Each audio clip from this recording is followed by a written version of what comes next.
Alrighty, we're back. It's episode, man, I can't believe it. We're already at 51. I am one of your hosts, Pop and Sloth. I'm joined by my good friend, Dr. Plagas, and we have a guest. West goes the Avengers. Man, it's been a while since we've had a friend on with us, so thank you, Dave, for joining us. And Yeah. I'm sure everyone knows who you are. We talk about you all the time because we love your stuff. Every episode, multiple Well, times. well, thank you for having me again on Boys. No, on again, Boys, and it's a pleasure. I mean, I try to be in the chat when I am around and you guys go live. So I appreciate you having me. I love this community, this little community you have. You know why? Because I don't have to be the driver. Yeah. It's a lot of work sometimes. Sometimes not every time, but just sometimes. Mhm. But we got a lot of stuff to kind of touch on here today. You guys were both at Emerald City Comic Con over this last week or so, I guess the last few days. And I think we would kind of want to jump right into there. Mhm. If Doc, do you want? I know you've been earning to say a few things, and I know Dave, you put out a video this morning that people should probably go check out for Yeah. additional context. But I'm curious to see what you guys think. So feel free to jump right into it. Yeah. Well, I have a little bit of haulage from the Sure, yeah. con. I didn't completely it wasn't a complete failure, just mostly. Yeah. A little foreshadowing here, yeah. Yeah, and I've got a mixture of stuff. It's not all from the con, but this was my birthday week, so I acquired a bunch of presents and stuff. Birthday. Yeah, some from Dave, so thank you. Mhm. Um, but first things first is a book that Oren actually picked up at the con, and then I had to buy it from him at the shop yesterday. So that's Teenage Mutant Ninja Turtles one shot, The Haunted Haunted pizza. Pizza. Oh, cool. It's pretty awesome, um, but possibly some of the worst Ninja Turtle illustration. I mean, it's just I'm not gonna rag on this guy too much. I'm sure this is on purpose, but It's Yeah, unique. Matt Howarth, right? yeah, He's the artist on it. Yeah, I mean yeah. that's his style. He was an indie underground guy. Well, and I really like it. I think Lawson he has his kind of version of the turtles that he does, and it's maybe not necessarily most people's taste, but Hmm. I'm really it's kind of along those lines of kind of some of your underground artwork and stuff. So I love stuff like that. Just unique turtle books. Hmm. And I'm curious, what do you know what year? I imagine Dave. I wonder if Dave I'm knows. gonna Do you know? say it's probably 89, 90, but he probably can read it in the book. Yeah, so 92. This is like Oh. kind of around the city at war time. Hmm. So that's when they started going with that trade dress, and they got like the newer Mirage logo there. So yeah, Okay, 92. okay. I'm always Um, interested. I'm always interested to know what year. and what's up to Sam and JSS? I see them hopping in. Oh yeah. Hey fellas. Another one I got.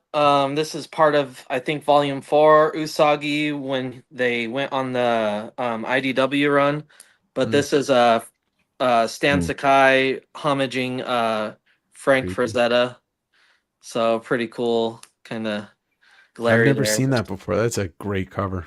Yeah, and he does the after Frazetta on it, which Hmm. is really cool. Yeah, Um, it's creepy one or eerie one. I think it's creepy one. Is yeah. the cover. So my buddy Ozzy, my older buddy, he's a big Frank Frazetta fan, but he's starting to really get into Mm. Usagi right now, which is kind of cool because it's totally influenced by me, and he's more of an old school guy. He likes his, barbarian stuff, Mike Mm. Grell, Warrior, and stuff like that. Um, so most pretty much all of my Emerald City Hall came from WC Collectibles, Travis's booth. Travis. Yeah. That one, and then the one we were at. Uh, do you know what his booth was called? Nope. But I never know the name. yeah, and his is one of the better booths as well. But Travis, I would say, had the best booth. I got a couple more issues of San Francisco Comic Book Underground. Awesome Nice. crumb cover here. I love my underground, as everybody knows. Yeah. This was a good one. I was happy to finally find Nilsson Ground Thumper, which is kind of another one of Sakai's creations. Mhm. Very, very reminiscent of Usagi, and kind of part of that world. So this was just a one shot, I believe. And Um, when you're so, I actually this might be a question you can answer later, but when you're at a con and you're looking for this kind of stuff, I'm sure we'll answer this later. But how do you even go about finding, or is it a lot of digging, or is it a yeah, lot of just okay, Yeah, I if you mean, can find something to dig at. fair enough. yeah. I'll elaborate on that more Okay, during our conversation because that is kind of one of the bigger topics I want to hit on. sure. Mhm.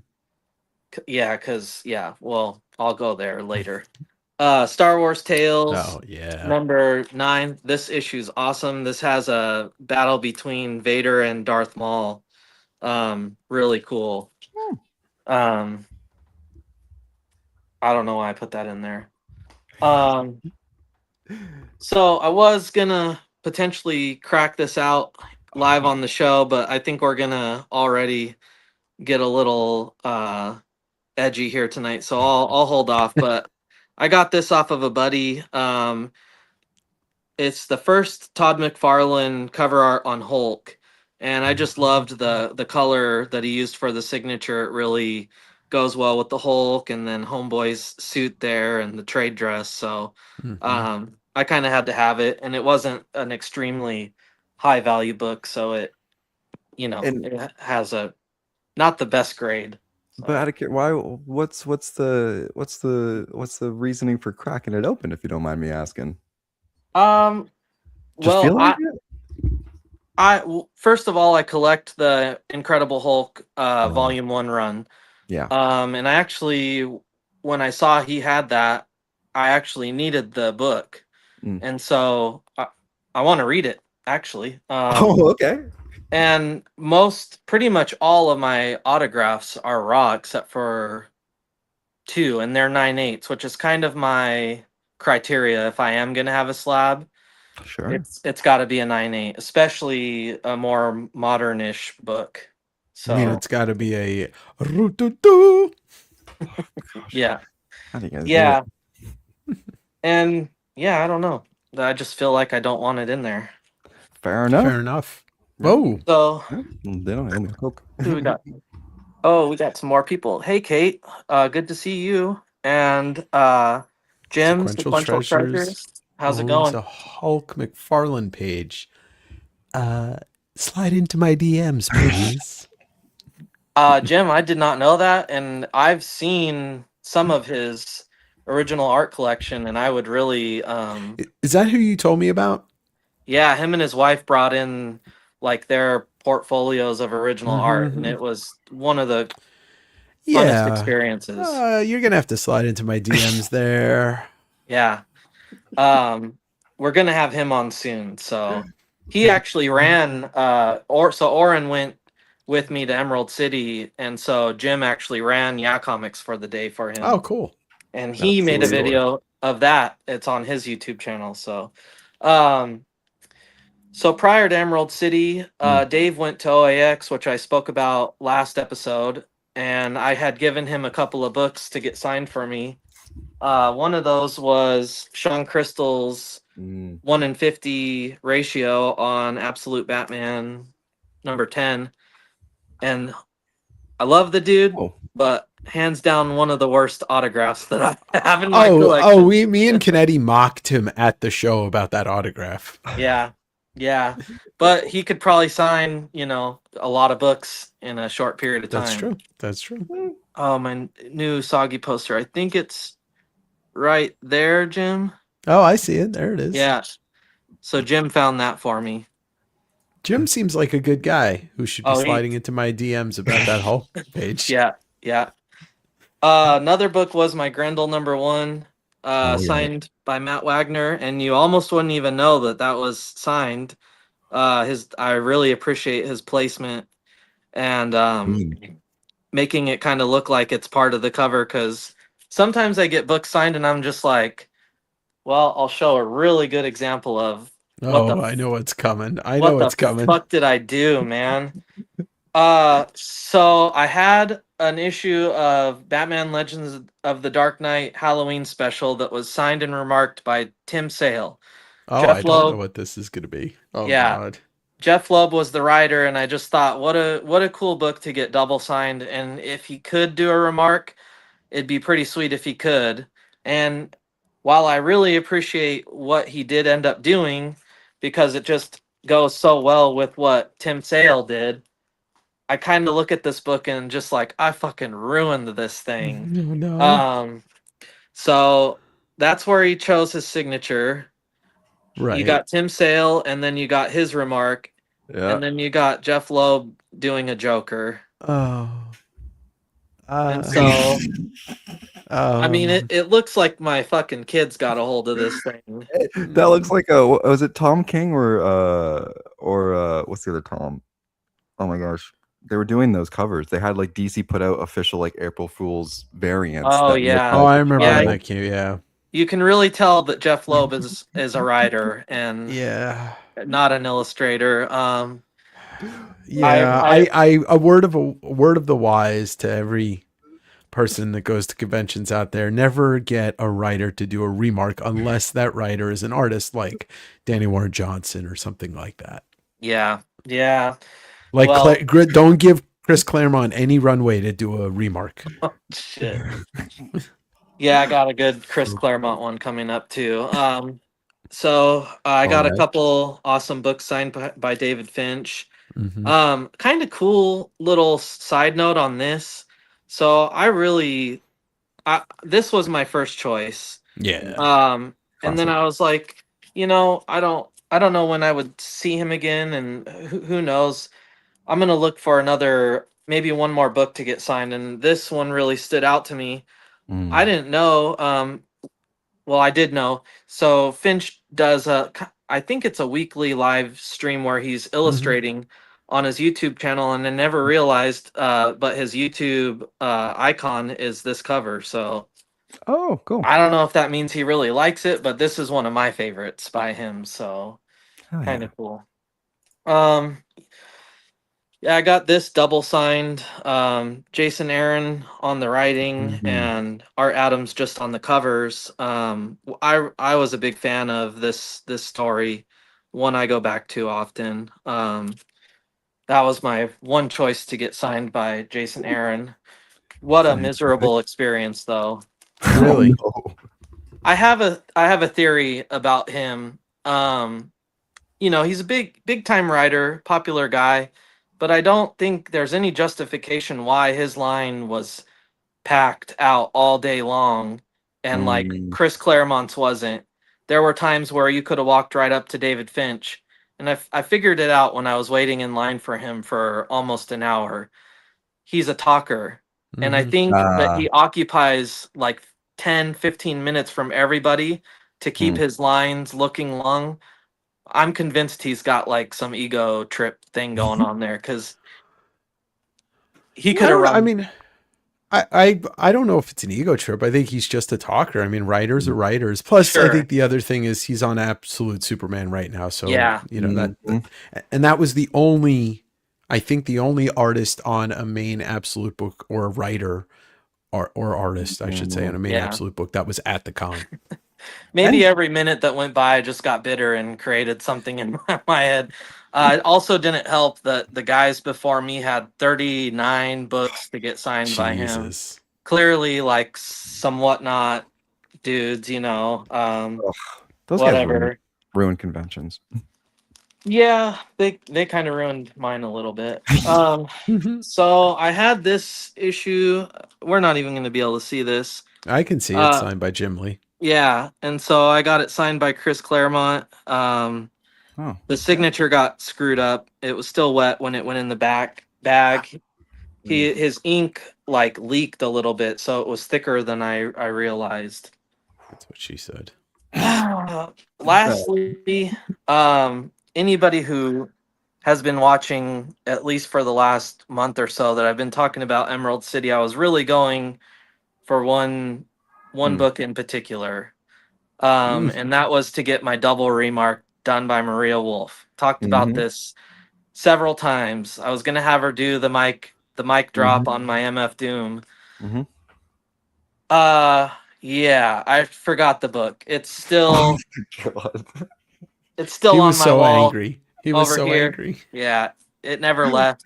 Dude, I was watching Maria's Instagram stories all weekend thinking, I'm going to see Doc's book pop up on there because it's going to be way too cool for her not to like share it on her own. Mm. And she could have just been humoring me, but I did end up. I was so bummed on myself Mhm. for doing that, because it's just like such a me thing to do. Yeah. Yeah. It was the one thing I was most excited for. Um, and so I couldn't even like bear to go to her booth, because I'm just like, all I'm gonna think about the whole time is this fucking mistake that I made. But I did end up.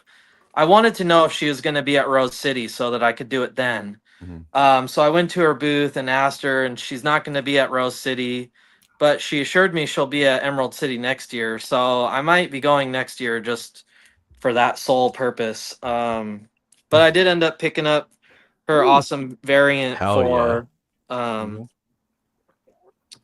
Battle Battle Beast, whatever right? Beast. this Battle Beast. Yeah, good lord. And She's good. She's an incredible artist and an incredible sense of design too. yeah, I didn't realize.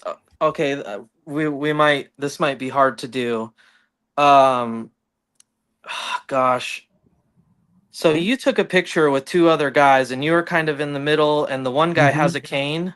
Who is Yeah, that? Jed. His name's Jed. Uncle Okay. Jed. Yeah. So I don't know him, but we must have become friends through your community. Mm-hmm. Um but we've talked periodically. And I don't think I ever like really gone out of my way to like see what he looks like or anything. But I think we had established one time we were both at Frankenstein and like, oh man, we should have said hi to each other or Mm-hmm. whatever. Well, when I went to Maria's booth, he was having a conversation with her that I was kind of like eavesdropping on, but I had no idea it was him until I got home and he had like posted something on his story, and I was like, The oh, photo, yeah. the photo of you and him. Yeah, I was like, oh, dude, we were in line together. Like, but now I know. So next time I'll say what's up to him. Seemed like a cool dude. They were having an awesome conversation. Yeah, Jed's good people. But lastly, and this is kind of a result of how bad the con was for me. Mhm. As far as purchasing stuff is, I haven't really jumped into buying original art from anyone, because I would typically do the Mhm. showroom first and blow Mm-hmm. a majority of my budget on books and stuff that I want. That by the time I get to Artist Alley, I've got, just enough budget for autographs or whatever. And Mhm. um, typically I may it just may be too much for me to want to invest. But this time I was having such little success that I was like, I'm gonna start checking out some art. And Yeah. um Chris Warner was one guy that I wanted to get an autograph from, and while I was doing that, I flipped through his portfolios and found some pretty affordable artwork. Actually, I Mm. was really stoked. I'm a big fan of him. He's done a lot of work for Dark Horse on The Mm-hmm. Mask, most notably the Predators stuff, and then he's done some Dark Horse Star Wars stuff. But he had this Doctor Strange piece, Nice. and yeah, I picked that up. I thought that was really cool. Oh yeah. And then I visited Tim Vigil's booth. I had no idea he was even at this con. I don't think they advertised him. Otherwise, I would have He had was books for added, him. but he wasn't like a big, like special guest or Mhm. even advertised as a guest. He was just an artist alley. Okay, yeah, and he was probably, I didn't check after he was added or whatever. Um, but I was going through his portfolios and I mistakenly came across a piece that I thought was $200 and was ready to pay for it, and it was incredibly detailed and kind of a bigger piece. And when I went to give him the money, he kind of looked at me like, "What the fuck are you doing, dude?" And I was like, I kind of dawned on me that wasn't a 2, it was a 7. Oh Oh, And gosh. I wasn't prepared to pay $700. So I had to go back on what I was doing, and Oh then I no. flipped to this page, which I had eyeballed this, Oh wow. but there was no price on it, and so he said that I could get this for what I had in my hand, which is fine. It's still a Wow. really really beautiful that's piece, dope and as hell. Yeah. Yeah. yeah, Wow. I'm not quite there yet. Those are kind of larger figures. Chris Warner had a full page spread from Star Wars Legacy for only 800 that I was Hmm. kind of like, I was, that one was a hard one to pass up, but ultimately I did. So he Damn. frequents these Northwest shows a lot. Yeah, So he's in Sacramento, so yeah, he Mm. does come up when, every once in a while. yeah, so I'll be able to get something bigger and better from him. He actually had pages of barbed wire for like $200, and Wow. I mean, I know that that's kind of like, cliche 90s, but I had a big crush on Pamela Anderson when she played barbed wire when I was a kid, and like, I don't hate the comic book. I have them, so Dude, I don't he know. he had I pages regret of not. oh, sorry. I regret not getting a page of barbed wire. He had pages of EO, which is I think there was only 3 issues or 2 issues in there on the oversized art boards with Oh, uh with the duotone and all this crazy stuff on it, but they weren't cheap. They were there was one that was 800, one that was 1,000, one that was I think 2,000, but I thought about it. I mean, I looked through all of his stuff for yeah. sure. He's got really affordable prices, so I'm a big fan of his. So what a great entry to that world, which Mhm. I'm not trying to dive too deep into, but Oh, we'll Jim, get you there. Okay. yeah, Jim really inspired me by letting me look at his portfolios, and just kind of was, what a cool thing to have, especially if you can kind of focus on the people you like and the Hmm. books you like the Star Wars Legacy would be like a dream piece for me. I mean, that's the stuff I grew up on. Yeah, yeah. So The it's definitely good to focus on the artist. Mm. It's harder to focus on a certain book because you really have to hunt for it. Where if you meet the artist, you can get in and buy what's available. But yeah, you yeah, can do both. yeah, Um. yeah. And So Dave. Oh. that was it for me. I don't think So oh, kept it to 20. Nice. so I'll show off a couple of things. I Yeah. showed off everything in the video that I put out today, Mhm. but I was only able to grab 3 pieces. Right? Yeah. Okay. So I haven't. Kate will probably appreciate this as a big reader. Matt Dinnemans wrote a series called Dungeon Crawler Carl, and it's I think a 7-book series. It's extremely popular. He's from Bremerton, and so I picked up his new book called Operation Bounce House. But one of the reasons why I bought it instead of just like saying, "Oh, I'll grab it at a bookstore," they had one signed copy. Oh, So I oh, figured, nice. why not? Yep. And I'm gonna read this, and then I'm gonna get into Dungeon Crawler Carl.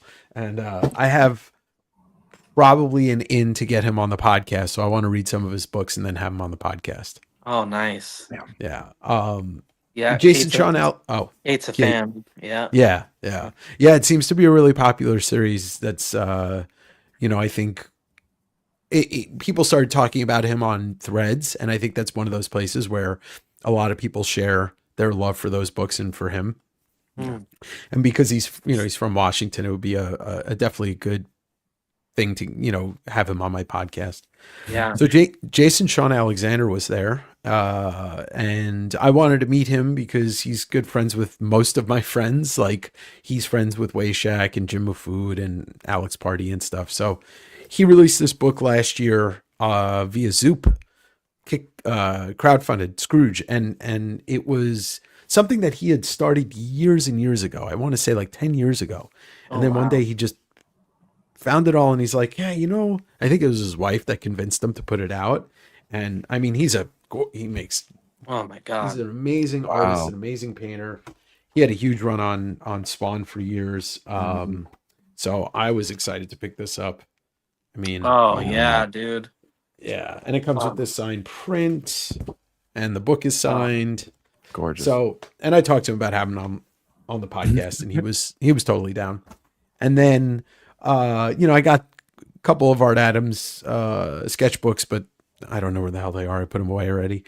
But obviously, I was there to, the number one homie I was there to see in Artist Alley was Wayshak Watch, was John Wayshak. And, it was good to see him again 2 days in a row. And after seeing him at OAX 3 days in a row. But it's funny because this week, Nectar 1 came out.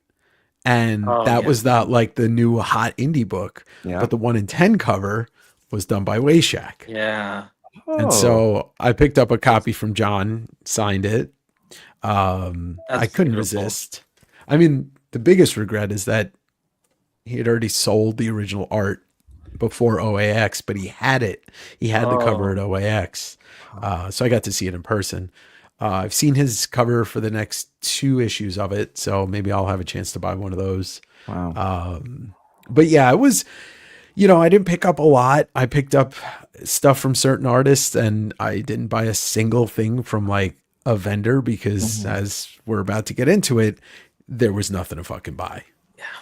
So let me pose the question here then is what I guess what was the expectation going in, and then what was the reality that was before you guys in this situation? If you, Dave, let's start with you. Like, what was your kind of, as someone who's been to a lot of these kind of cons before, like, what was your kind of expectation going into it?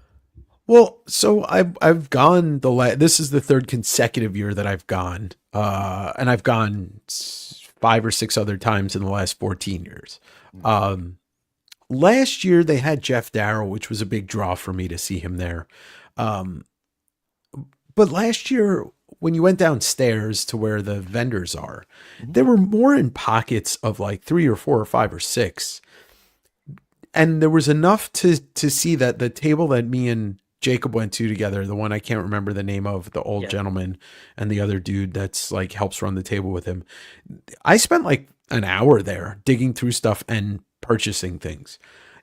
Prices are always going to be, for digging through boxes, for cons like this, prices are always going to be a little bit higher. It's just a default setting because some of these vendors they're already $2,000 or $3,000 in the hole when they open the doors for the first time. Yeah. But there's always stuff to look through. There's boxes of stuff. This year felt like everybody brought the same exact stuff they brought last year, with the stuff they didn't sell and maybe a couple of new things. The prices were way out of hand. I feel like they were worse than they were last year. I don't know what I expected. I just thought that I felt last year was, even though this convention has kind of been the pits, or not the pits, but in my eyes has just been very disappointing for the last 5-10 years. I felt like last year was the first time I felt it going on an upswing. And, I made a video last year. I believe it was actually a positive reaction and content. And this year I walked in and I, like I said, I was bored within an hour and a half. I was just bored to tears because maybe I'm a little biased. Have a good night, Kate. Maybe I'm a little biased only because OAX was such a good convention and I saw David Finch there and I saw Wayshak there, but everything about this felt like it was backpedaling to where it was 3 years ago. And yeah, sequential, Jim's right. That was something that I spoke on the phone with Dave Correa today, because I used to do the con with him starting in 2014, 2013. And it just feels like they don't care. They don't care about anything. You could make a case that they don't care about the comics or the artists or the programming or the vendors. Like, I really don't know what was downstairs. Like you said, I was looking at tables. I'm like, what are they selling? What am I looking at? There was a giant, like almost, let's say it was a 30 by 30 by 30 by 30 booth with all these neon lights and machines. And I looked and I'm like, what am I looking at? It wasn't video games. And then there was a T-Mobile booth. I'm like, Yeah. that's how bad you can't get people to come, that you have fucking T-Mobile on a full scale booth. Like, where were we at? Like a Yeah. mall or a comic convention? Yeah. And that's what it felt like. Interesting. Okay. Yeah. And dog, for you, is that kind of like a similar kind of, is that kind of like the vibe then, more or less, Yeah. Well, for you? so I remember very much Dave's video from last year, and mostly because I didn't attend last year, and the reason for that was the Frankenstein comic swap had popped up, and it's typically a week or two after Emerald City, and Mm. so when I budget out for these things, it's like one or the other type of thing. I could maybe do one every couple of months, and so with the two things being so close together, obviously I'm going with Frankenstein comic swap all day long for the fact that Emerald City hasn't been good. I mean, for quite some time now. I've gone to Emerald City in the past and had a really good time. um the booth that me and Dave are talking about that we can't remember, I remember a few years ago it just being like hands down the best booth, the best deals. I mean, you're finding, big expensive books for, less than you would find them in a comic shop. You would find incredible deals there, and they still format it this way. Everything's just all scattered. There's no order to anything. Mm-mm. But back then they'd have like boxes on the ground, and they'd have magazine boxes, and you don't know what you would find in those magazine boxes. I mean, everything from, undergrounds to coloring books. I mean, just such a random selection of stuff, and it's all really well priced. Mhm. And I feel like with the direction they're going, like they have even forced those guys into having inflated prices. Because, this year, although I went through and saw a lot of stuff that I liked, I was just like, no way, like scoffing at these prices. And it's just like, I know they're not wanting to do that. And I know Mhm. that's not their goal, or maybe, but I Yeah. mean, this is what they've got to do to, make it out of this thing in a profit. Yeah, I don't know. Well, sorry. Let me No, just that's okay. interject. Let me Yeah. just interject with, there is also, as somebody that's done cons, I've done SummerCon. Mhm. There is something to be said about, if you come at a con packed with books and you're priced well, you Yeah. don't lose money. No. You Yeah. make money. Yeah. Doesn't matter if you're perceived as your prices are too low for the con, you will make money. Mhm. Yeah. Well, I'll Yeah. I'll say this, if their prices were more in line with what they were the last time I visited their booth, I mean, I would have spent my whole budget there, no problem. Mm-hmm. They had a lot of stuff that I wanted. Travis, his booth, at least I went straight to the indies. I didn't even bother with any of the like big brand stuff. I went straight to the indie underground section, and like all of that stuff was really reasonably priced. And so like the stack of books that I ended up coming home with all came from his booth. Um, but aside from that, man, I mean, everything else was so inflated, and we know who the dealers are, and I'm not gonna sit here and shit on them, but like these guys have had, yeah, well, yeah, they've had the same books for the last 5 years with the same prices. They've got their 50% off bins, but they're Oh like God. they're priced 100% up, so when you get down Mm. to the 50%, I mean, they're still inflated. But I'll say this, I've been buying, so my goal this year was, I've been buying so much quantity lately with all of Oren's filler boxes and Mhm. stuff. And I had a really healthy budget for this con.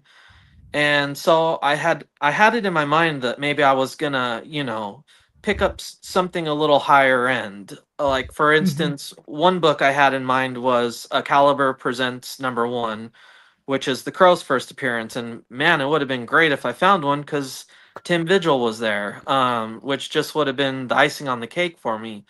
And in all honesty, I would have been willing to overpay if somebody had it for a price that was inflated, just for the fact that I'm able to get it here and now, and I don't have to Yeah.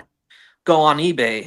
You Mm. know, so I'm not completely against these prices if I'm able to find what I want. But what do you see when you look at these walls? And I get the strategy. You see, you know, your Hulk 181s and just all the big Marvel and DC keys, your Secret Wars 8s, and just I get it because those are the books that sell, but I I did make a pretty solid effort to try to find a Caliber Presents #1, and I didn't find anything close to the realm of a book like that. I mean, it was just your most cliche selection of books you could ever imagine.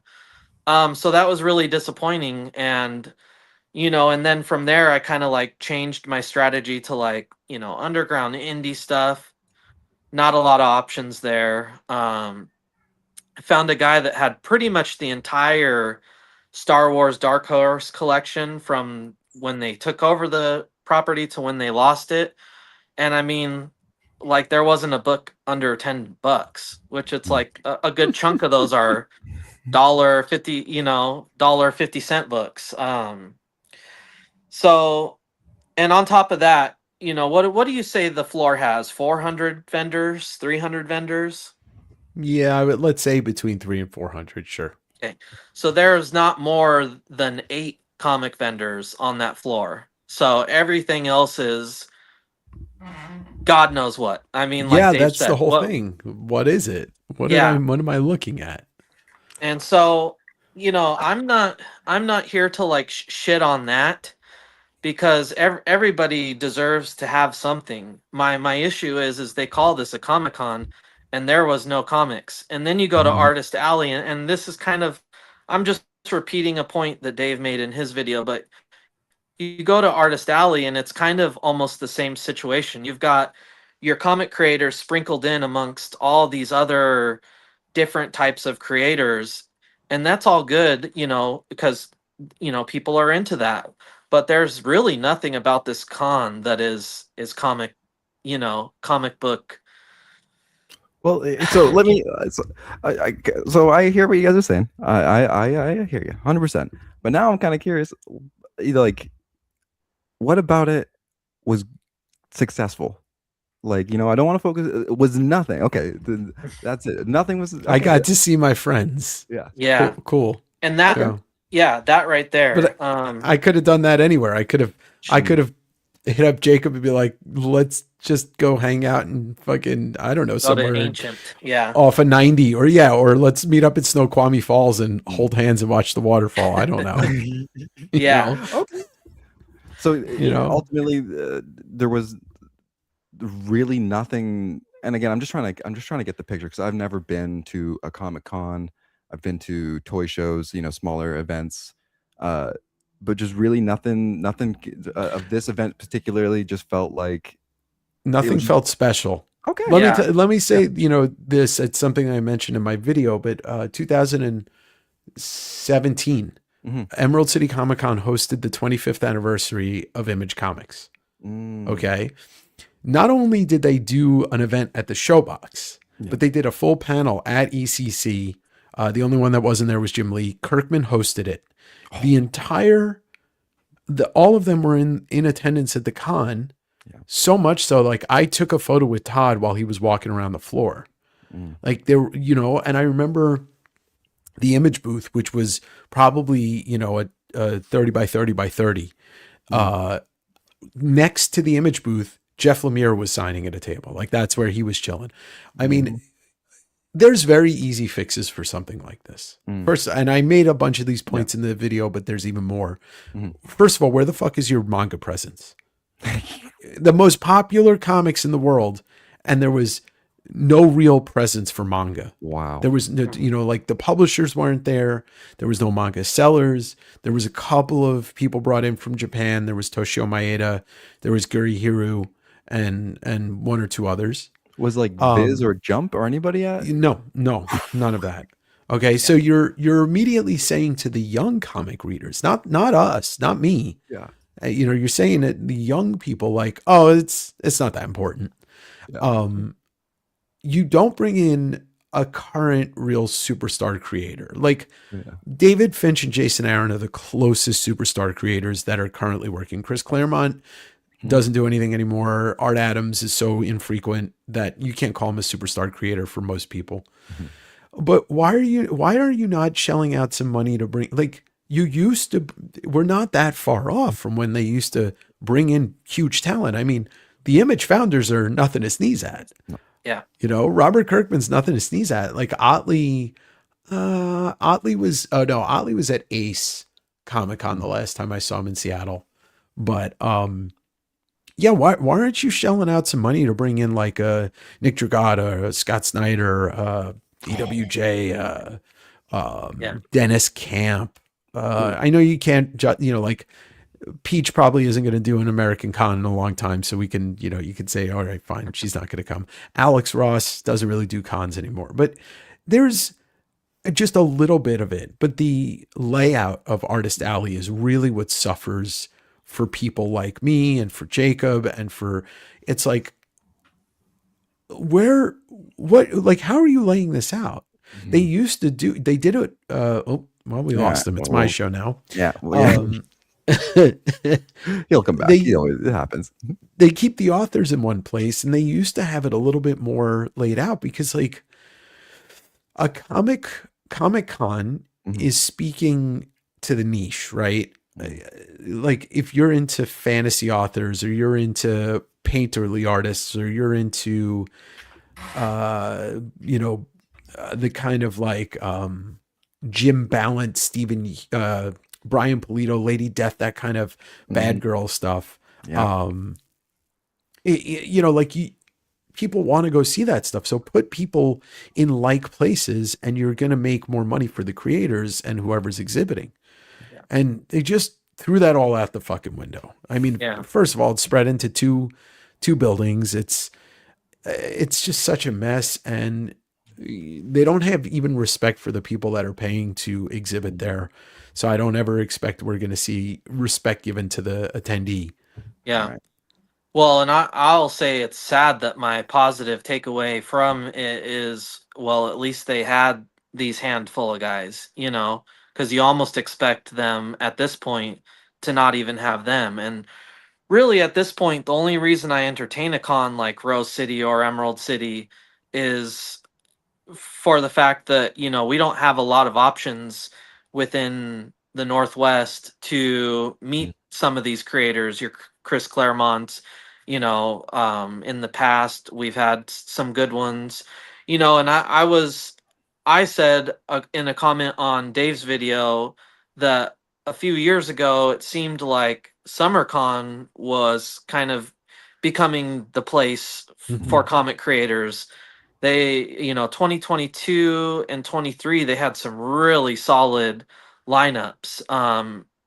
And I think they even brought in Otley and Otley was there 2 years ago. Yeah, and it's just like, unfortunately, even that con has now gone downhill, and it's just like our opportunity to meet these creators, within our home states, is becoming less and less now. And it's like, I'm to the point where it's like, okay, I've got 5-6 opportunities to break away, go to a con type of situation, a Frankenstein or a Rose City, Summer Con or a Grit City. Maybe I just save up my money and hit the East Coast where they still seem to care about these things. I've seen a bunch of my buddies went to King Con this weekend, and it's just like the creator lineups and the amount of comic book vendors, and that's all it is. That's all it is. And like, even with a Frankenstein, which who knows if they're even doing that anymore, it's just comic vendors. They don't have, they have they some don't do guests. Really. Is some self-published type people, but no comic creator superstars or real, major players. I just can't believe they're not inviting, like what's J. Scott Campbell doing? You know, like He doesn't really even do cons he doesn't anymore. do He kind cons of either. stopped doing them. Yeah, he doesn't need to. Yeah. Same But as it's good, like, like Jeff theme it Johns. out. Like get Yeah. all the absolute creators, and if you're gonna go limited, like at least theme it out. Get everybody that's on the absolute titles right now, and do a big thing like Image. Get them all together. Give them all a big section of the artist alley, and like have it be something. Have it be a spectacle. You just don't sprinkle in these random selection of people. Mm. And yeah, like I'll say personally, like Art Adams seemed really unhappy. Claremont seemed really unhappy. Finch, I mean, seemed a little disconnected. It just the vibes weren't good either. At least from my experiences. Maybe other people had good ones, but just didn't seem like a fun place for them to even be. I don't Well, know. it is, Yeah. it's, and I looked at some of the comments of people. There was a couple people that said like, "Oh, well, comics just aren't as popular anymore," and I beg to disagree. I'll just say manga once again, manga Mhm. again. That there's plenty of if you want to spend money on as a con putting together a show, then do something that interests people. Like I feel like the turnover on vendors and stuff at Emerald City Comic Con is so high because nobody really has a successful show, Mm. you know. Yeah. Yeah.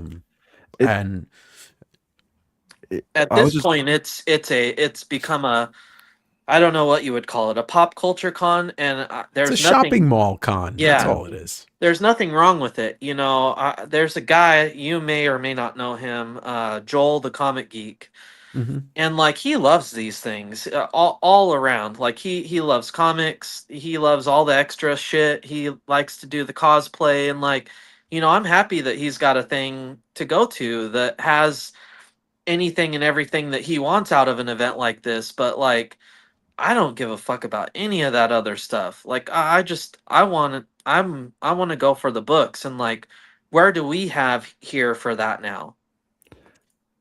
I you mean, know, I mean, yeah, it's weird, right? Because when does the comic book shop, our local comic book shop, not become enough? Is maybe like well, because you can go to the same shop every week, and well, if you're yeah, looking for anything different, you may yeah, never find it. yeah. Yeah. You But Yeah. know. then that's yeah. I guess when if you have that mindset of you're going to go to Comic Con to look for comics, you want to Mhm. find comics you don't get to see very often. But then the people who go vend at Comic Cons seem like half the time they're just other local comic book shops. That You know? you bring up a good point Yeah. because that's one of the reasons why I never liked the last 5 years of Emerald City because Mm, of now doing what I do. mhm. I know all these people, I know all these shops, and I would endorse two or three of them, and that's it Yeah. as vendors because the rest of them couldn't.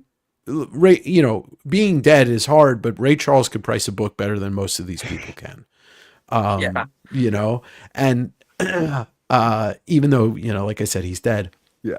But I was talking to Dave Korea today. I was talking to him on the phone, and I was harkening back to, and I don't know if you guys grew up going to them. Uh, living on the coast, living on the East Coast, it was easy. Fangoria and the Chiller show. These horror themed shows that used to really dominate in the late '80s to through the late '90s. And what was cool about them was like the vibe of it was okay. We're bringing in actors, directors, SFX people. So, in my years going, I met Clive Barker, Wes Craven, Tom Savini, Heather Langenkamp, Doug Bradley, who played Pinhead, Eli Roth. So that was a draw for me, right? And then the vendors were a mix of posters, movie posters, bootlegs, bootleg videos, did stuff that we always used to want because it was the only way to get certain versions of movies, scripts, photos, props, Mm, anything related to movies. mm, But and even comics and magazines were there. You would find that stuff, and it was all cool. None of it felt out of place there. mm, Hmm. So if you're want to build a big Comic Con, or you want to, if ECCC wants to bring people, or Rose City wants to bring people in, give us vendors that have vintage toys. Give us vendors that have vintage posters, magazines, media, because we're all craving to collect media these days because we're losing it to digital. Yeah. Nobody walks into a fucking Comic-Con and says, "You know what I want? I want some shitty digital print of a character not created by the person, and who knows if the art is created by that person." Yeah. Or, you know what I'm going to this Comic-Con for? Earrings and keychains and stickers. Like, no, nobody's walking in there. Joel was pretty hyped on the bath bombs that he got. Hey, I know people who go to Comic Cons and toy shows for the keychains and the stickers. Yeah. Like, Nobody goes to them for that. They buy them because it's what's there. It's but there, nobody's yeah. like, fair. Yeah. Sloth. Yeah. Don't tell me you want to pay $75 for a day pass to Emerald City Comic Con to buy a pair of slippers with Spider-Man's face on it. Fair. Yeah. Fair enough. Yep. And all the stuff they're doing is fine. They can have all that. I just would love to see it get back to having, a healthy assortment of the comic book stuff too. I mean, after all, this is the original theme of it, and like it is just dying out, like nearly extinct. I mean, it's really in a bad state. Do you think? Oh yeah. I was going to say, do you think it's just because of the success of the New York Comic Con and the San Diego Comic Con, where it is this idea of like, it's, around big announcements, but ECC doesn't have anything to announce, No, they don't. Like, do you think they're trying to mimic that a little bit? Well, they're owned by the same company that puts on New York and C2E2 and a bunch of the cons in London. I don't know, because I've been to all the alternative cons that are successful. I've been to Heroes. I was at one of the ones in London, which was 4 summers ago. I forget that was MCM. I think it was MCM. And sure, they had a ton of pop culture stuff, but there was a shit ton of comics, and then the entire upstairs was basically the artist alley.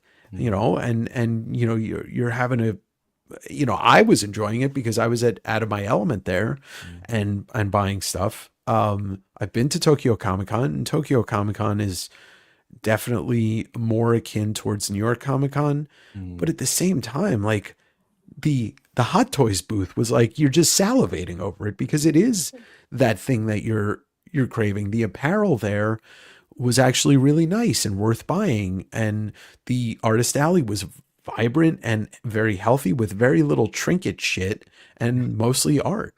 Yeah. So you can have both, the idea of a comic swap like Frankenstein or Near Mint Sunday. We need one of those in the Northwest. We really do, like a permanent one, because Frankenstein's only twice a year. And like you said, it may not have a home anymore. Yeah. But build a show like that and then make 50% of that show back issue hunting, and the 50% of it cartoonists. Bring in established names and bring in indie names. That's how you grow it. Yeah. So yeah, I guess it seems like, at least from my perspective, that the Comic-Con thing has more or less become, and again, this is someone who's never been, so I'll take it as a grain of salt, but has more or less become, and there's nothing wrong with it, a fashion show for cosplayers. Which, again, nothing wrong with that. I envy it. I wish I could, but I can't. But can I say something about that? Because I had a thought today. Yeah. I have absolutely 100% nothing against cosplaying. I think it's amazing, actually, to tell you the truth. And for that reason, the reason why, us as comics nerds, toy nerds, video game nerds, no matter what category you fall into, we're an outsider group. Like, we're an outsider group by default. Cosplaying is even further of an outsider group. Like, that's people that are so interested in being somebody else just for a couple of days. Like, that's an outsider group. I understand it so well because I used to be really good friends with a couple of women who were cosplayers, and like, it brought them this insane joy to be part of a community in Comic Cons that is dominated by dudes, Yeah. Mhm. and to feel fitting in as an ultra outsider. Yeah. And so when I hear people, and I know Sloth, you were not No, going no. that way, Yeah, but yeah. when I hear people say like, "Oh, cosplay ruined Comic Cons," Yeah. and plenty of people say that, I'm like, you do realize that like you're talking to the people that are so like so nervous about trying to join in the comicdom that they're dressing up like characters to fit in. Mhm. And like to bash that, and I know once again you weren't Yeah, even going no, anywhere near No. that. no. To bash that is kind of like, oh, you're bashing your own kind, Yeah. because a lot of those people are afraid to even like approach being in it. Like, you hear people like, I walk into a comic store and I like they, like when you hear about females talking about that or anybody on the outside, like, I don't feel like I fit in because everybody's like, they know too much and I know nothing. So, Yeah, and I mean I hear that a lot, and I'm just kind of thinking like, no, that's the farthest thing from what's ruining it for me. If yeah. anything, that's part of the experience that I want. I want to see these, especially the ones that are dressed up as the, comic characters that we love, and how creative they get with it and stuff. It just that to me enhances the experience of hunting for books, meeting Mm, creators. Mhm. And when I would do my reels at these Comic Cons, like that would be a part of the content that I wanted to include in my video, is yeah. finding, some of my favorite ones. It's just all the other stuff. The T-Mobile booth that's a whole thing. Yeah. I want to rephrase, but I think I wasn't saying that I wasn't Oh, implying no. it was No. no. I just want to say the point I was trying to make was it feels like the event organizers themselves treat it like it's just for the cosplayers to fashion Yes. show, Yeah. Yes. not the people attending. It's the organizers that seem like that's where their priority is, because Yeah. it's like, why are we announcing all these cosplayers as guests? I'm sure they're very prevalent in their communities, Yeah, but this but you could have comic yeah. creators there instead. Yes. Yeah. No, and I know what you were saying. I didn't mean to even insinuate. And I will say one of the absolute coolest things about going to Emerald City at the old convention center, and if Sloth, if you've played Last of Us 2, then you Mhm. know the area I'm talking about. That outdoor area with kind of the levels of planters and all that stuff, that was literally a cosplay meetup. And I've got some of the coolest photos in that terrace area from the years I used to go there.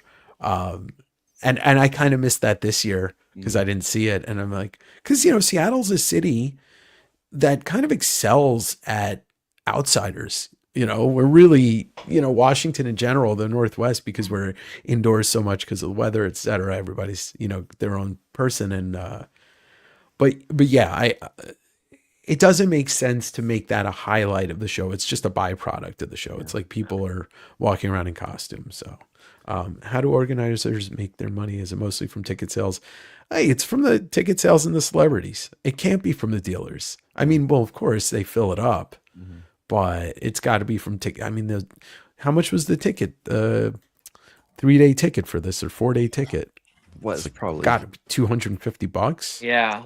So Thursday's like the most affordable day out of them. I think my ticket was only 40, but Friday, Saturday were like 90 per day. So yeah, probably at least 150 to For $200. 4-day is 184, and the cheapest ticket is Thursday for 47. So yeah, Yeah.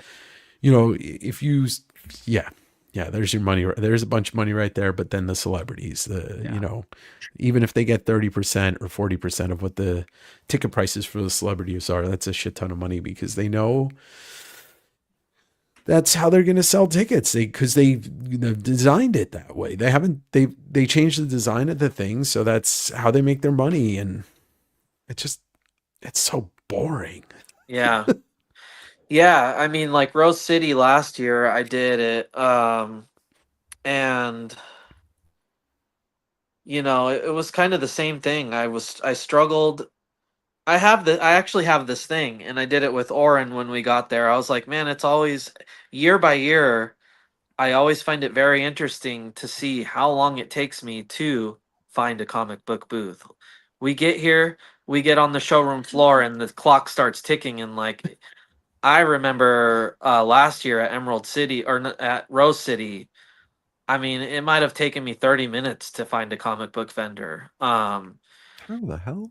And they're another one that's gone in the direction of like focusing on the celebrities and stuff, and what I mean, and I don't even know how it was fun, but I took my teenage daughter with me, and she wanted to meet Hopper from Stranger Things. She loves the show.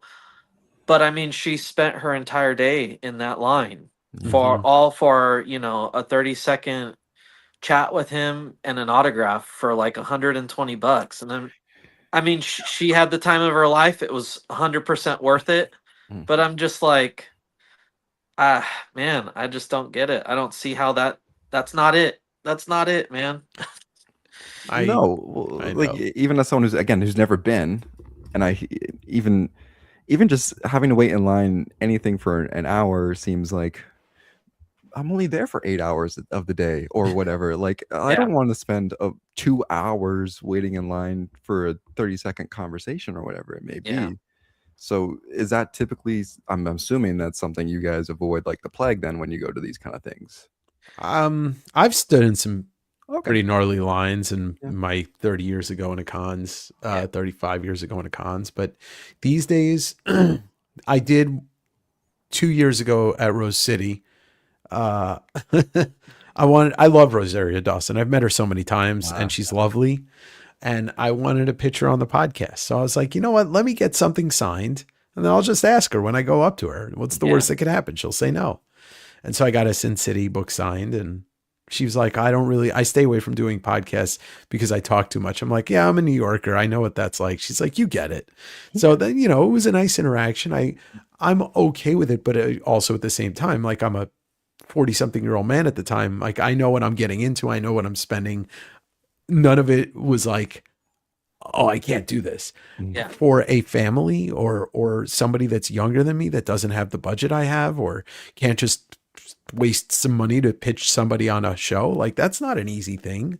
Or for somebody that like you, if Sloth, if you've never been to a con and you're going to your con for the first time, like imagine wasting 3/4 of your day as a first time you're going to a con on a line. And it's like, yeah, that's terrible. And I I have mixed opinions about the celebrity thing mm, because like I said, I used to go to the Fangoria, the horror chiller shows and meet Yeah. all of my horror, like heroes. mhm. And I love that. But I mean, even though it was the 90s, I wasn't even paying more than like I think I got George Romero on a poster for $20.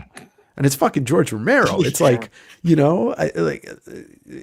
that's the equivalent of me saying like, oh, the Russo brothers are going to be at a convention and it was Yeah, $30 to meet them. No, it would be $300 to meet them. Yeah. that's Yeah. crazy. Well, in that Rose City, we ditched that and went to a That's comic right. shop. That's And right. what's funny about that was later that night, I met up with a bunch of guys, Big B, Lunch Money, Mm-hmm. Dan, all of them.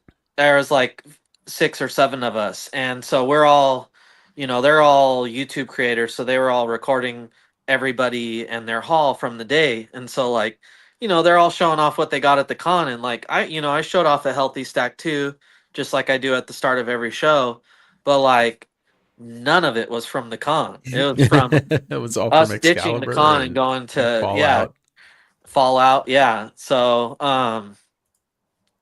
yeah, and ultimately my takeaway after Emerald City in the car ride home, talking to Oren, I was like, man, I would have much rather like taken this money and gone and spent a weekend in Portland hitting all the shops, you know.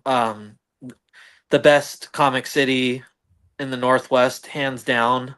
I love Portland. I really don't like Seattle. I lived there for a long time, and my favorite way to see it these days is on my way home in the rearview mirror. Um, It's because so don't come to Vancouver enough, brother. He doesn't. yeah, I don't know.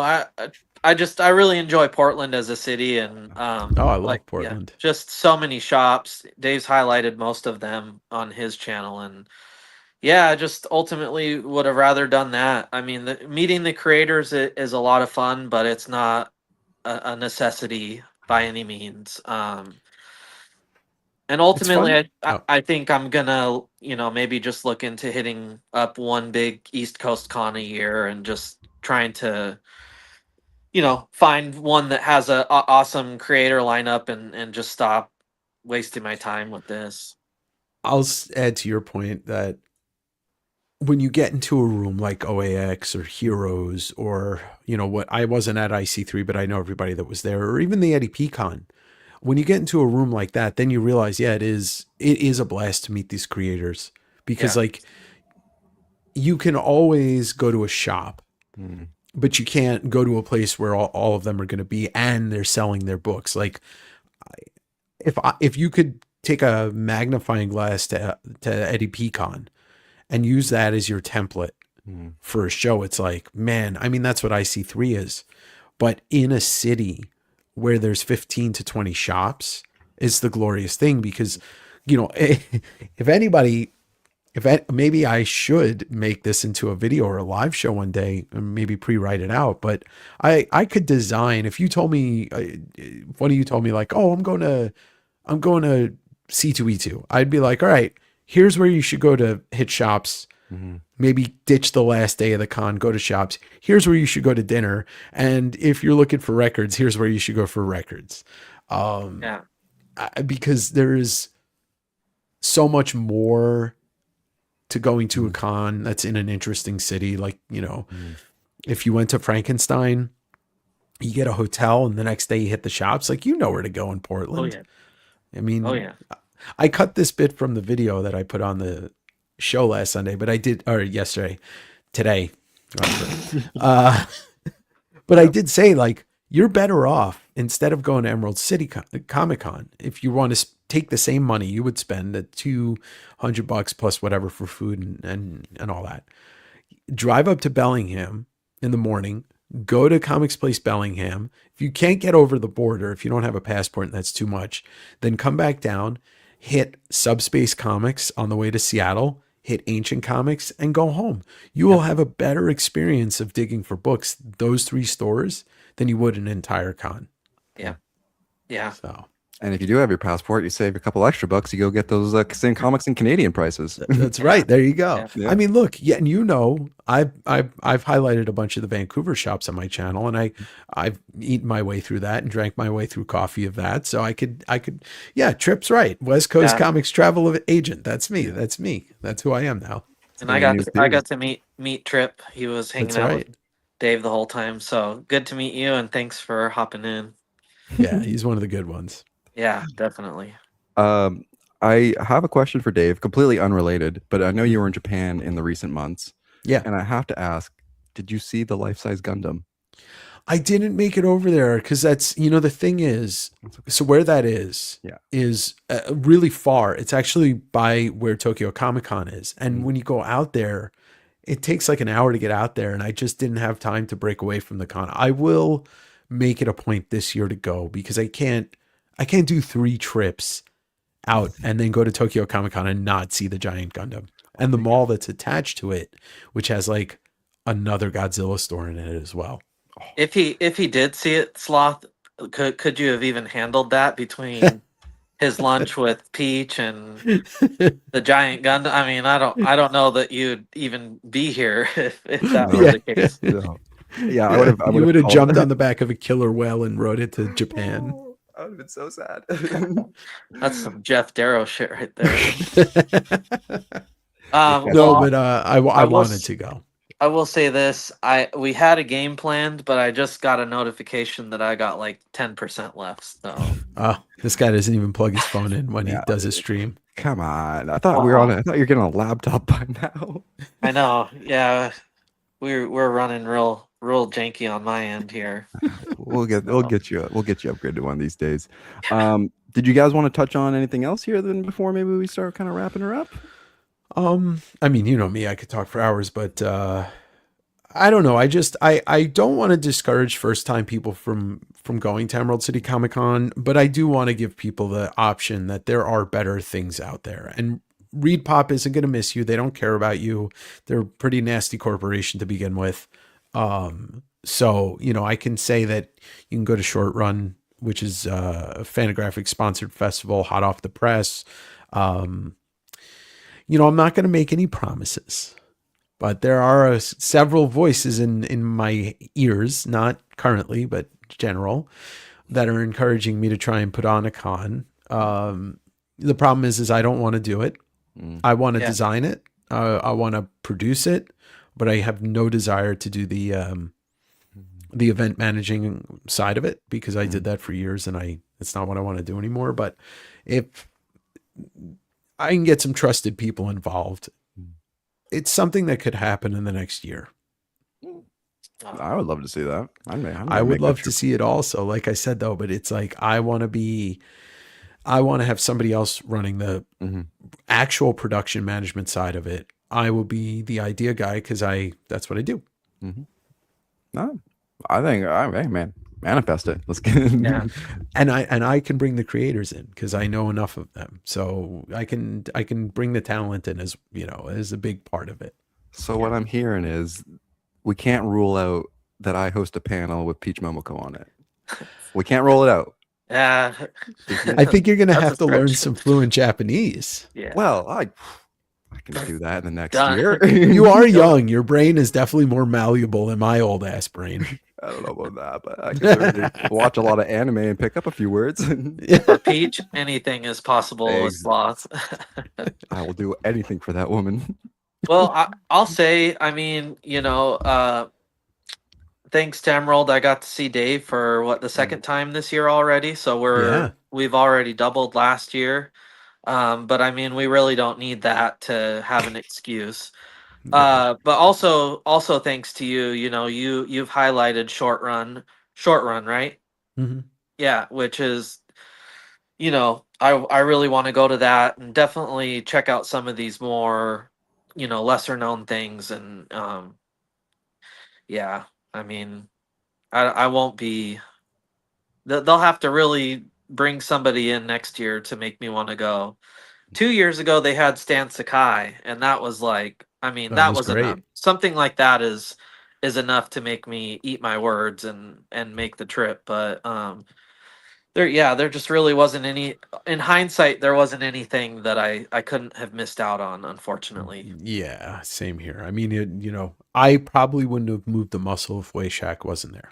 Yeah, This is literally, I mean, even though just seeing him a week ago, I still like, it's a homie, and it's a chance to just hang out and talk. well, yeah, and your OAX video, I mean, when I watched that several times, and I'm just like sitting there the whole time, like, that's where I needed to be. Yeah. Like, I already know what Emerald's going to be next week.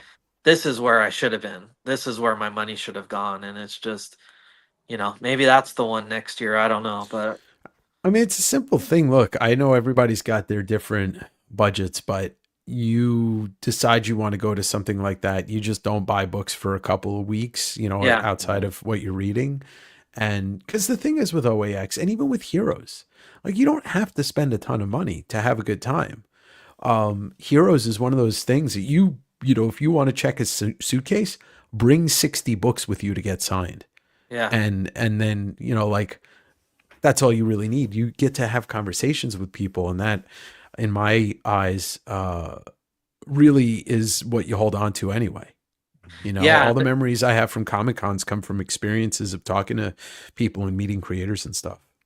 Well, and when you think about that too, like, I mean, there's a healthy community in the Northwest, so certainly could be linking up with people and hanging out. But like, I mean, with our extensive friend group on the social medias, like, think of all the people. Eric. I know Eric. 9 Panel Grid was just at Heroes a year ago, and like with all of his crew, and like, had I been there, no doubt I would have been hanging out with those guys all weekend, and who would even care about the books at that point? You're just hanging out with all these people that maybe you'll see once a year or once every 5 years type of situation. I mean, so you're giving me ideas right now, especially between the three of us here. there's two cities that we keep mentioning. There's Vancouver and there's Portland. It's like, what's stopping me from just hosting a digging get together weekend with people? I mean, Yeah. look, to me, it's about just me personally. It's about having my space. Like, I don't want to fucking rent a house with 20 people. Like, I don't want to have to see anybody when I'm done for the day. Yeah. But I am 100% game for 10 hours, and most people can't even keep up with me when it comes to digging. Like me and Jim Rugg and Jim Mafood are like the only ones that could stay digging for 10 hours straight at different stores. Or Dave Correa, because we've done that before. But like, I'm totally down to design that and create like a community meetup, and everybody's invited. Just once again, Yeah. I don't want to stay at your house. I don't want to stay in your Airbnb. No. I don't want to stay in your hotel room. Yeah. Dave wants Dave time alone. Yeah. Yeah, that meeting at Rose City a few years ago was a lot of fun because, there were a few people that came from the East Coast that were around, and you were there. And so there was a nice little group of people that got together and, hung out at the con. And like me and you went on our little side quest. And then the next day we all kind of bumped into each other at a Excalibur, and it wasn't necessarily planned, and like that was so much fun. But the beauty of it at the end of the day was like I had my hotel room all to Yeah. myself, and like got to kind of like relax a little bit. Yeah. But no, that's a great idea. Definitely. Yeah. I mean, I've been having conversations with a friend who is like, thinks that, I mean, and I'm not against, can we crash on the couch, bro? That I'm not against it, but like designing a Japan trip, and which like, the way I do Japan, I at least know a couple of people enjoy that way too, because I did it, but I'm also one of those people like, I'm going to go drink the snobbiest coffee and eat the best food. Yeah. Like, Jacob Sloth, this is hilarious. We were parting ways at Emerald City. Jacob's like, oh, I can't wait to go eat Pagliacci's pizza. And I just looked at him like, What? and he's like, I'm a simple man. I'm like, I get it. I just like, as you get older, you're like, yeah, I don't want to eat that stuff anymore. I just want to have good food. But, and I'm okay with that. Like, I'm okay with being the food snob or whatever, but Sure. I think that there's something to say about like, an idea of a community meetup to go digging, not to go out and drink. And, that's not my thing. It's like, no, I want to look for comics. Yeah. Well, Y'all I just think about, doing something like that, and like just a group of us bombarding into Excalibur, and just like how excited spending Debbie so much money. Well, yeah, and just how excited she would be to see that, I mean, that's some real shit right there for sure. Yeah. So just some food for thought. Yeah. Couple things I wanted to mention. I watched 3 random ass movies last night. We watched Rosemary's Baby. Original? Yeah. Akira. Oh, hell yeah. And 13 Going on 30. That is a smorgasbord right there. That is like going to 3, like an Indian restaurant, a Japanese restaurant, and a Mexican restaurant, and being like, we're eating all in one night. Yeah. Back to back. Really funny. Girlfriend had never seen Akira. We got about halfway through. She said, "This is Stranger Things," and I go, "Yeah." Well, other way around. Well, yeah, obviously, Yeah. but yeah, she was like, I had no idea, and later we're looking it up and like, no, is that the creator said it's literally the inspiration. It's awesome. So that was fun, good stuff. I started reading Blood and Thunder. I don't know if you guys are on that one. I haven't read it yet. It's an interesting one. It kind of takes a really different turn after like issue 3, so check it out if you're interested. A little more sci-fi, kind of bounty hunter-esque.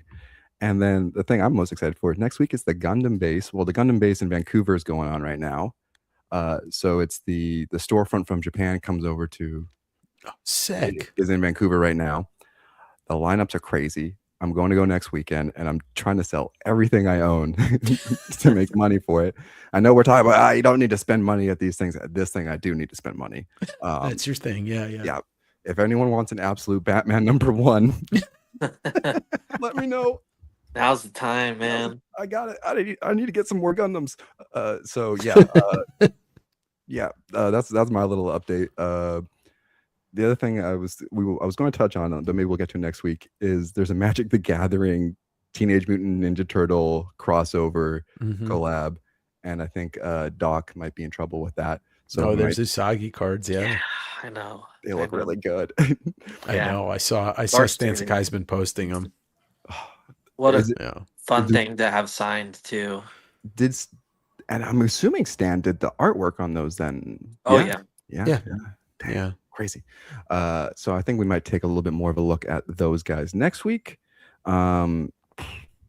If we do a show next week, because I might be in Vancouver for the entire weekend. Wait, you live on the island? Yeah. So I'm down in Victoria. Yeah. So it's a bit of a trek over to the mainland, but it's manageable. Yeah. I mean, I still think me and Doc should take a trip. You come here, stay the night in the guest room, and then we'll get on the road the next day and go up to Victoria, hit the 2-3 shops there, and go hang out with this guy. Yeah, that would be incredible. The shops here are really special. There's the what's his name? Gareth from Legends. Yeah. Oh my God. I want to go to that shop so bad. He's a beauty. He's been there forever, and I don't know. I'm not going to say anything, but I don't know how long that shop's going to be around for. So I would say, as far as I know, it's around for the rest of the year for sure. But it sounds like there's something with the lease and the building and all that kind of stuff. So I would suggest, if you get a chance to, definitely check it out. Cherry Bomb Toys here in Victoria has I think it's the National Canadian Museum of Vintage Toys part of it. Oh wow, fascinating to walk through. A ton of stuff for sale in there. Everything from your childhood is in that building. It's amazing. Even the stormtrooper I stuck up my butt. If they ever got it out, I would love to host you guys in Victoria. Great food as well. Lots of Well, all of the Vancouver, British Columbia area of Canada has amazing food. Nice. Sweet. Any final thoughts you guys wanted to leave with us? Anything you want to mention, Dave? We appreciate you coming on and hanging out. Well, I appreciate you boys for having me. And yes, why don't I plug the things? Today dropped that Emerald City Comic Con video on my YouTube channel, West Coast Avengers, but big happenings over on Direct Edition, my podcast, which is on YouTube, Amazon, Spotify, Apple, etc. Tomorrow, the writer B. Earl is on. His real first name is Ben. He's a writing partner with Taboo from Black Eyed Peas. So they've done Daredevil Echo, Werewolf by Night, Ultimate Hawkeye, which was a great single issue that came out last year. Where's he? So he's on the podcast tomorrow. Do the Kushala Ghost Rider stuff? Spirit of Vengeance? Spirit Rider. Rider, yeah. He did that too. So he's on the podcast tomorrow. This morning, about almost 12 hours ago, I recorded next week's episode with Marko Djurdjevic, who did 250 plus covers for Marvel in the early 2000s, including his Ultimate Fallout variant, which is, at one time sold for $40K. And then he became a video game concept designer, started a company called Six More Vodka. He worked on League of Legends, Arkham Origins, like hundreds of games. So I recorded with him. That's next week. And then this week I'm recording with Dork creator Brett Bean by Doc, and Fantagraphics founder and co-publisher Gary Groth, or co-founder and publisher. Wow. And then lots of stuff coming down the pipeline. Hell yeah. So definitely go check it out. Then you're on the YouTubes as Direct Edition. Direct Edition, and then separate channels, West Coast Avengers. Yeah. Okay. Wow. Sub me up, daddies. I don't know where that took us, but I don't know where Doc went either. Yeah, he went back into the black hole. He's just like this. He's like, Dave's pitching his thing. I'm out. Yeah, he always likes to dip out a little bit early here. Oh, that's right. He said he had 10% left. Oh, his phone probably died. Oh, there he is. Your phone died? Yeah, it did. Okay. All right, we'll wrap it up there. Thanks again so much, Dave, for hanging out with us tonight. Thank you find for him inviting on me. the YouTubes, Instagrams, Spotify's, all the bells and whistles. Everywhere. Yeah, Everywhere. like me, subscribe me, drop a comment on me, call me daddy, whatever you need. What's the other one? They hype you up. Hype me up. Yeah, give Repost. me Oh give yeah. me the riz that I need. There you go. You heard it here, folks. Okay, so that wraps up our show. Thank you again. Yeah. Thanks for Everyone. hopping on last minute too, Dave. Oh, of course, you guys. Yeah. My pleasure. Hope everyone has a great rest of their week. We will try to do a show next weekend. It might be on the Monday, depending on how my adventures in Vancouver go. But yeah, there we go. All right. Thanks, Dave. Everyone, have a great rest of your night. Have a good week. See you See you guys. guys. Bye.